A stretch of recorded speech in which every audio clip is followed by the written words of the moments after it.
जय श्री सीताराम। बड़ा दुख भी हो रहा है या फिर कहूँ चिंतन बहुत ज़्यादा मैं कर रहा हूँ इस विषय में, तो वो चिंतन आपके साथ शेयर करने के लिए आज का वीडियो बनाया। आज की वीडियो में कुछ मैं एस्ट्रोलॉजिकल सिखाने वाला नहीं हूँ आपको, लेकिन बस कुछ कुछ आपके साथ शेयर करने वाला हूँ। श्री रामचरितमानस की एक पंक्ति है, चौपाई है, श्री गोस्वामी जी महाराज ने लिखी कि बहुदाम सवार ही धाम जति, विषया हरि लीन रही बिरति, तपसी धनवंत दरिद्र ग्रही, कलि कौतुक तात न जात कही।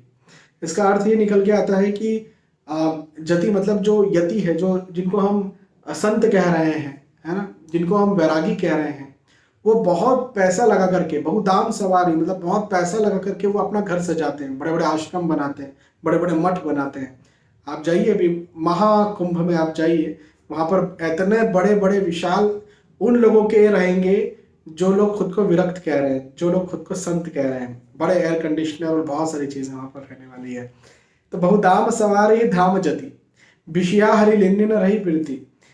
विषयों ने उनको हर लिया है, उनकी मति को हर लिया है, उनमें विरक्ति बिल्कुल भी नहीं रही है। तपसी धनवंत दरिद्र ग्रही, ये जो तपस्या करने वाले लोग खुद को कह रहे हैं, संत खुद को कह रहे हैं, वो जो है वो बिल्कुल करोड़पति हो गए हैं, धनवंत हो गए हैं, और जो गृहस्थ हैं वो दरिद्र हो गए हैं। कलि कौतुक तात न जात कही। कलयुग की ये जो महिमा है ये वर्णन नहीं करते बनते, क्या उल्टा पुल्टा सब होता है ना।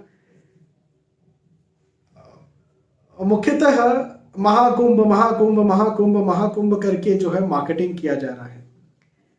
अभी आप कुंभ भी बोलोगे तो भी उतना ही महत्व है, महाकुंभ बोलोगे तो भी उतना ही महत्व है।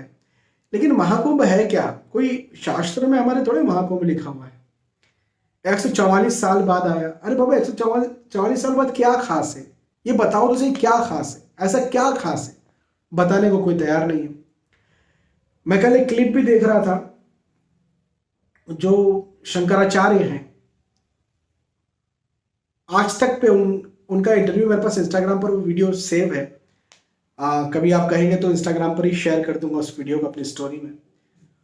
तो उनसे पूछा कि महाकुंभ क्या है, तो बोले तकनीकी शब्द इसको दे दिया है। 2000 में भी ये कहा गया था कि 144 साल बाद ये आया है, फिर अभी भी कहा जा रहा है कि 144 साल बाद आया है, अभी और कहीं पर लगेगा तो वहाँ भी 144 साल बाद आया है, ऐसा कह दिया जाएगा। उनके शब्द हैं, ये उनके शब्द हैं, शंकराचार्य जी के शब्द हैं। तो ये क्या चल रहा है कि 44 साल बाद आया? कोई इसका विरोध भी नहीं कर रहा है, कोई रास्ता भी सही नहीं बता रहा है कि एक्चुअल में महाकुंभ मत बोलो, कुंभ बोलो, इसका इस प्रकार से ऐसे ऐसे ऐसे इसका महात्म्य होता है। अब हम पौराणिक कथा जानते हैं, और हालांकि पौराणिक कथा बिल्कुल सही भी है कि देव और असुरों में संग्राम हुआ था। माफी चाहूंगा, देव और असुरों में जो है वो समुद्र मंथन हुआ, और समुद्र मंथन के बाद में जब अमृत कुंभ, अमृत का कलश, अमृत का घड़ा निकल करके आया, दोनों में फिर इस विषय को लेकर के संग्राम हुआ कि भाई कौन अमृत का घड़ा लेगा, कौन अमृत पिएगा। तो वो अमृत जहां जहां पर छलका, जहां जहां पर गिरा, वहां पर कुंभ लगता है ना। कुंभ में स्नान करने की यह मान्यता होती है कि भाई यदि आप स्नान करते हैं तो इस समय जो उच्च लोक है, जैसे स्वर्ग लोक है, तो वहां के द्वार खुले हुए रहते हैं, या आपको अमृतत्व मिलता है, या आप स्वर्ग में जाने के अधिकारी हो जाते हैं, जो कि बात भी सही है, ये हमारे शास्त्रों में है। लेकिन उसका किस प्रकार से महिमा मंडन किया जा रहा है? लोग खुद की महिमा मंडन में लगे हुए हैं, कुंभ के बारे में तो कोई बता ही नहीं रहा है। किसी ने आपको ऐसे सिखाया? कोई जो इस जगह पर बैठे हुए हैं, जो मठाधीश खुद को कह रहे हैं, क्या कभी इन्होंने आज तक सिखाया आगे से कि देखो भाई हमें छोड़ो, आप, हम बड़ी बड़ी गद्दियों पर नहीं बैठते, आपको हम बताते हैं कि हमारा धर्म क्या होता है। देखो ऐसे ऐसी चीजें होती हैं, ऐसे ऐसे कैलकुलेशंस होते हैं, पहले देवता ऐसे आया करते थे, इस प्रकार के ये मंत्र होता है, मंत्र इसीलिए इसको ऐसा बोला जाता है। कभी कोई नहीं बताता। सब क्या करते हैं, हमारे पास आओ, हम इतनी गद्दी पर, वो उतनी गद्दी पर, बड़ी गद्दी पर बैठा है, तो उस फंक्शन में जाकर के हम उस गद्दी पर नहीं बैठ सकते हैं। बस यही सब लड़ाई झगड़ा चल रहा है।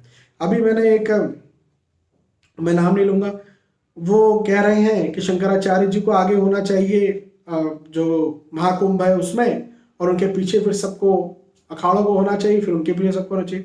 कोई कह रहा है नहीं अखाड़ों को आगे होना चाहिए, शंकराचार्य को पीछे रहना चाहिए, लोगों को पीछे रहना चाहिए। अब ये क्या चल रहा है?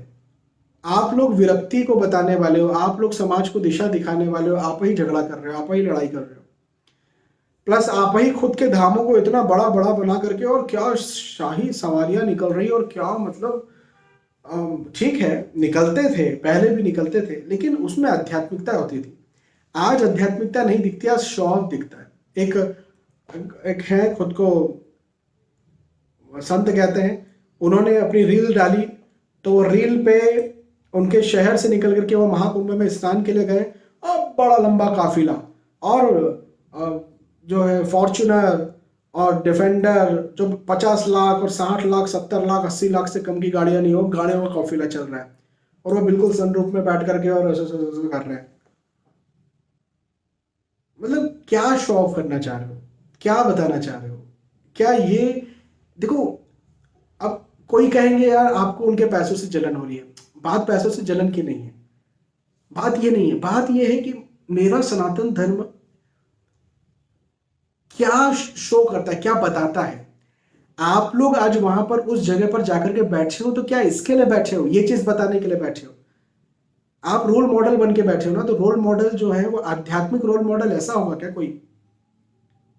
पैसा हर किसी को जरूरी है, हर किसी को, मतलब हर किसी को, लेकिन लेकिन एक होती है भयंकर लग्जरियस लाइफ आप जी रहे हो और खुद को संत बता रहे हो। तो कई बार ऐसा लगता है कि यार ये कहाँ जा रहे हैं, हम इनको पूजें या नहीं पूजें? अब नहीं पूजे तो हमारे शास्त्रों में कहा गया है कि पूछना चाहिए, और यदि पूछेंगे तो ये लोग गलत दिशा में ही डाल रहे हैं। तो कई बार मन में एक बड़ा कंफ्यूजन पैदा हो जाता है, किसी का नाम मैं नहीं ले सकता हूं, लेकिन मन व्यथित हुआ तो आपसे कह दिया। तो श्री रामचरितमानस की यही पंक्ति मुझे, श्री चौपाई मुझे, दोहे मुझे कुछ याद आते हैं कि यही कलिकालन साधन दूजा, जोग जग जब तप्रत पूजा, राम ही सुमिरिय गाइए, राम ही संतत सुनिए, राम गुण ग्राम ही। जैसे हमारे श्री प्रेमानंद महाराज जी कहते हैं कि नाम जप करते रहो बस, उसके अलावा कलयुग में कुछ नहीं है। बात वही सही है, अंत में तो वही बात सही है। इसके पास जाओ, इसका आशीर्वाद लो, उसके पास जाओ, उसकी महिमा मंडन करो, उसका ये करो, छोड़ करके नाम जप ही करो, चाहे राधे राधे, चाहे कृष्ण, चाहे सीताराम आपको अच्छा लगे, चाहे सांब सदाशिव अच्छा लगे। उसके अलावा मुझे लगता नहीं किसी चीज़ में सार है। आप कमेंट करके बताइए आपको यदि लगता हो। ये मैंने कोई सिखाने के लिए वीडियो नहीं बनाया, ये मैंने केवल अपने मन की व्यथा, अपने मन की बात शेयर करने के लिए वीडियो बनाई। हो सकता है मुझसे आप लोगों का मत अलग हो, मुझे नहीं पता, लेकिन फिर भी जो बात मेरे मन में थी वो आपके साथ रख दी। बहुत बहुत धन्यवाद, फिर मिलते हैं। जय श्री सीताराम।